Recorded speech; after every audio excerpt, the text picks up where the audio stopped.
పంజాబ్లోని బతిండా జిల్లా ఆ ఊరిలో తెలుగు నేర్చుకుంటున్నారు పిల్లలు.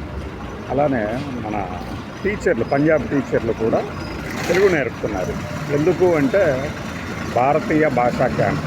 మీరు నేషనల్ ఎడ్యుకేషన్ పాలసీ అనేది జాతీయ విద్యా విధానం కింద 3వ లాంగ్వేజ్గా హిందీ నేర్చుకోవాలి అని పట్టుబట్టారు అన్నారు కదా, దానికి దీనికి సంబంధం లేదు. ఇది కేంద్ర ప్రభుత్వం ఒక ఇనిషియేషన్ తీసుకుంది, భారతీయ భాషా క్యాంప్ అనే ఒక విధానం. అందులో భాగంగా పంజాబ్లో కొన్ని స్కూల్స్లో తెలుగు నేర్చుకున్నారు. మరి ఈ పంజాబ్ టీచర్లకి తెలుగు వచ్చా అంటే రాదు.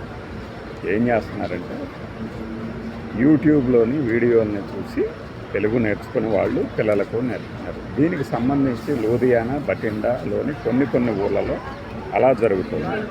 అయితే మరి వీళ్ళకి కష్టాలు ఏమి లేవు, ఈజీగానే నేర్చుకుంటున్నారా అంటే లేదు. పిల్లలు మాత్రం ఒక కొత్త లాంగ్వేజ్ నేర్చుకోవడానికి చాలా ఉత్సాహంగా ఉన్నారు. అట్ ద సేమ్ టైం మాకు ఒక ట్రైనింగ్ సెషన్ అవసరము. ఆ ట్రైనింగ్ సెషన్ కనుక నిర్వహించినట్లయితే మాకు ఖచ్చితంగా ఇంకొక ఈ తెలుగు భాషతో పాటు మిగిలిన వాటిని కూడా నేర్పగలం అనేది వాళ్ళు చెప్తున్నారు. దీనికి సంబంధించిన వార్తలు గత 4-5 రోజుల క్రితం ఇంగ్లీష్ న్యూస్ పేపర్లో వచ్చాయి, మీరు చదవచ్చు అన్నమాట. ఎక్కడైనా సరే ఒక కొత్త భాషను నేర్చుకోవాలంటే పిల్లలకే ముందు ఉత్సాహం ఉంటుంది.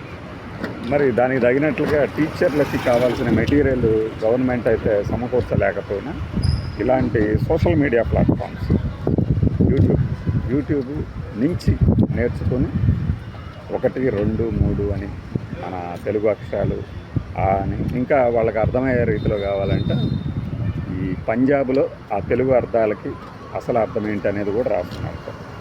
మొత్తం మీద ఒక భాష నేర్చుకోవాలి అంటే ప్రభుత్వపరమైన విధానమే అవసరం లేదు.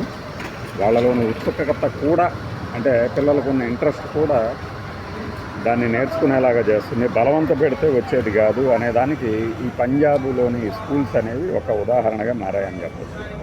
అవి చూస్తే చాలా ఉత్సాహంగా అనిపిస్తుంది అన్నమాట. ఉన్నటువంటి పంజాబ్లో తెలుగు ఎందుకు నేర్చుకుంటున్నారు అంటే ఇది భారతీయ భాషా క్యాంపు కోసం. బై.